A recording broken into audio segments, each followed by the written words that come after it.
कक्षा 9 के सभी छात्र एवं छात्राएं ध्यान दें। आज आपको इस वीडियो में जो आपके कार्य सामर्थ्य एवं ऊर्जा से संबंधित प्रश्न थे, उन्हीं प्रश्नों को फिर से आगे बताया जाएगा। यानी जहाँ तक लग चुके थे उसके आगे लगवाया जाएगा। तो अब आप ध्यान दें, आप लोग भी अपनी अपनी किताब निकाल लें और आज हम लोग इस वीडियो में प्रश्न नंबर 13 से देखेंगे कि प्रश्न नंबर 13 के आगे क्या है।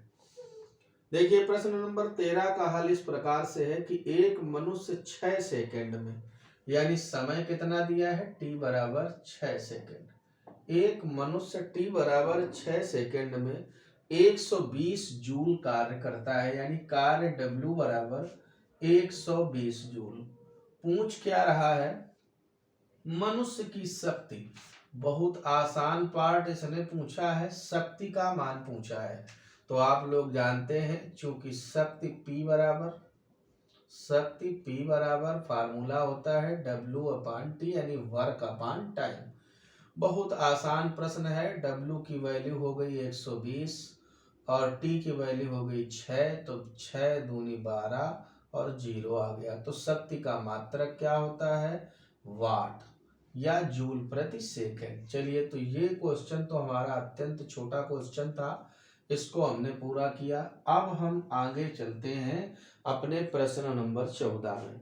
तो प्रश्न नंबर 14 इस प्रकार से है कि कोई पंप है जो 100 किलोग्राम पानी, द्रव्यमान बेटा कितना है? m बराबर 100 किलोग्राम पानी, फिर क्या करता है 10 सेकंड में, यानी t बराबर समय है 10 सेकंड में, और उसकी छत हो या जहां भी टंकी रखी हो वो ऊंचाई कितनी है? 18 मीटर। कितने मीटर? 18 मीटर ऊंचाई तक वो पानी पहुंचा देता है। पूछता है पंप की शक्ति बताओ, यानी P बराबर, और स्मॉल g का मान दे रखा है 10 मीटर प्रति सेकेंड स्क्वायर। बहुत आसान है। हम इसमें पंप की शक्ति ज्ञात करेंगे कि आखिरकार इस शक्ति P का मान क्या होता है। तो वो हमने अभी अभी यहाँ पर एक सूत्र ऊपर पढ़ा है कि शक्ति यानी पावर P = W/T। लेकिन हम आपको बता दें कि अब आप सोच रहे होगे सर हम W कहाँ से लाएंगे, तो आपको हम ये बता दें, जो गुरुत्वीय स्थिति ऊर्जा होती है, आप उसकी परिभाषा को ध्यान दें। हमने उसमें आपको ये बताया था कि पृथ्वी तल से किसी पिंड को h ऊंचाई तक अगर उठाया जाए तो उसे गुरुत्वाकर्षण बल के विरुद्ध कुछ न कुछ कार्य करना पड़ता है, और यही कार्य उस पिंड में स्थितिज ऊर्जा के रूप में संचित हो जाता है, अर्थात वही कार्य ही स्थितिज ऊर्जा में बदल जाता है। तो आज हम यहाँ देख रहे हैं प्रश्न में कि एक मोटर है जो पानी को 100 किलोग्राम पानी को पृथ्वी तल से इतने 18 मीटर ऊंचाई तक ले जाती है। तो ये जो कार्य है वो किसके बराबर हो जाएगा? उसकी स्थितिज ऊर्जा यानी गुरुत्वीय स्थितिज ऊर्जा के बराबर हो जाएगा। तो इसलिए नई लाइन से P बराबर, जहाँ W लिखा है वहां mgh/T। समझ में आया बच्चों? W बराबर क्यों रखा?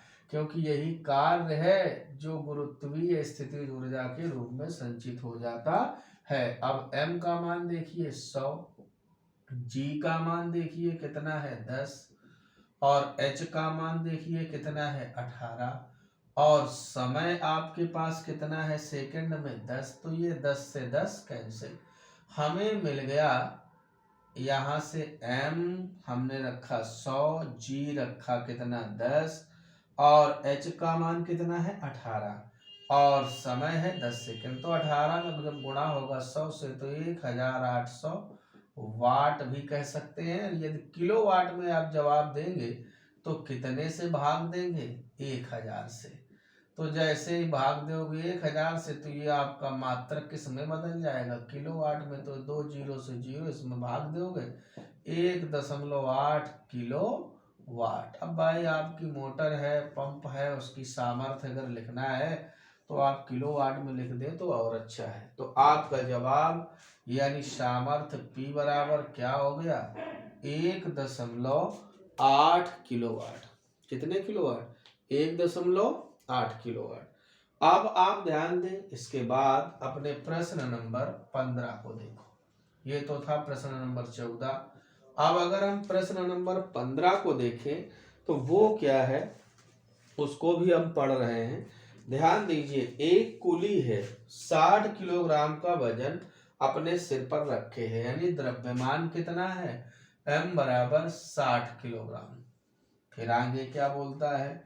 कहता है गुरुत्वाकर्षण के विरुद्ध वह कितना कार्य करेगा। किसके विरुद्ध? गुरुत्वाकर्षण बल के विरुद्ध। तो देखिए बच्चों, पहले एक बात आप लोग सुन लें। प्रश्न का पूछना यह है कि वह गुरुत्वाकर्षण बल के विरुद्ध कितना कार्य करेगा। तो ध्यान दीजिए, जैसे थोड़ी देर के लिए मान लीजिए जैसे कोई कुली है, ऐसे खड़ा है जैसे हम खड़े हैं, और अपने सर में कोई वजन ऐसे रखे हुए।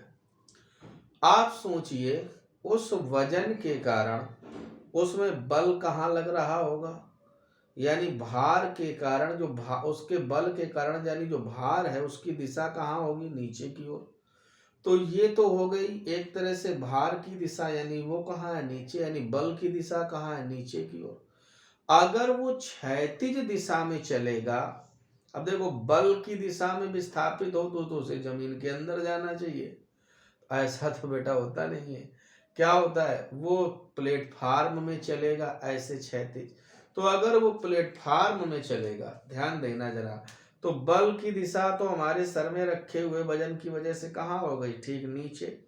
यानी बल ऐसे और विस्थापन ऐसे। अगर इस पोजीशन में है तो कोण कितने का बन रहा है बेटा? 90 का। और आप लोग सूत्र जानते हो, कार्य W बराबर FS cos थीटा। तो यहाँ अगर cos 90 बन जाएगा तो मान क्या हो जाएगा? 0। यानी अगर कुली इतना सारा वजन लेकर के प्लेटफार्म में चलता रहेगा तो वैज्ञानिक दृष्टिकोण ये कहता है कि उसके द्वारा कोई कार्य आपको प्राप्त नहीं होगा, यानी वो कोई कार्य कर ही नहीं रहा है, ऐसा साइंस का मानना है। क्योंकि बल की दिशा में तो विस्थापित हो नहीं रहा। बल की दिशा क्या है? नीचे की ओर। तो नीचे जाए तो उसको कोण 0 मिलेगा, cos 0, या ठीक ऊपर जाए। हाँ, उसके द्वारा कार्य माना कब जाएगा? यदि वह कुली किसी पुल में चढ़े ऊपर या किसी छत में चढ़े, तो फिर क्या होगा? कोण फिर से अब 180 हो जाएगा, जिसका हमें मान मिल जाएगा कि cos 180 का मान क्या होता है? -1। लेकिन अब कार्य एक ऐसी राशि है अदिश, तो इसमें माइनस माइनस का कोई मतलब नहीं, वो सिर्फ दिशा बताने के लिए काम करता है कि अब कार्य बल की विपरीत दिशा में हो रहा है। चलिए खैर, तो फिलहाल हमें ये ध्यान देना है कि जब तक वो प्लेटफार्म में चलता रहेगा तब तक उसके द्वारा कोई कार्य नहीं किया जाएगा। चलिए अब हम प्रश्न को देखते हैं, प्रश्न क्या कहता है। प्रश्न में पहले ये बता दिया गया, प्रश्न नंबर 15 में, कि एक कुली 60 किलोग्राम का वजन सिर पर रखे है और गुरुत्वाकर्षण बल के विरुद्ध उसे कितना कार्य करना पड़ेगा। पहला नंबर है, जब वह 1 मिनट तक प्लेटफार्म में खड़ा रहे। तो ध्यान देना, प्लेटफार्म में खड़ा रहेगा तो उसके द्वारा कोई विस्थापन ही नहीं हो रहा है, न क्षैतिज न ऊर्ध्वाधर, कोई विस्थापन ही नहीं हो रहा है। और स्मॉल g का मान हम अपनी इच्छा अनुसार यहाँ पर रख सकते हैं। फिलहाल आप यदि चाहें तो यहाँ पर जैसे ये प्रश्न नंबर 15 है, तो आप चाहे स्मॉल g का मान 9.8 रखें और चाहे इसमें स्मॉल g का मान आप 10 रख दो, तो आपका गुणा भाग आसान हो जाएगा। जब वह 1 मिनट तक प्लेटफार्म में खड़ा रहा तो उसके द्वारा कोई भी कार्य नहीं होगा, यानी जैसे ही आप लगाएंगे कार्य W बराबर F इंटू S, कुल मिलाकर के S का मान 0 है तो उसके द्वारा किया गया कार्य ही 0 हो जाएगा। अच्छा, दूसरी बात देखते हैं, दूसरे नंबर में क्या कहता है। दूसरे नंबर में कहता है प्लेटफार्म पर 15 मीटर की दूरी पर प्रतीक्षालय बना है, वहां तक जाता है।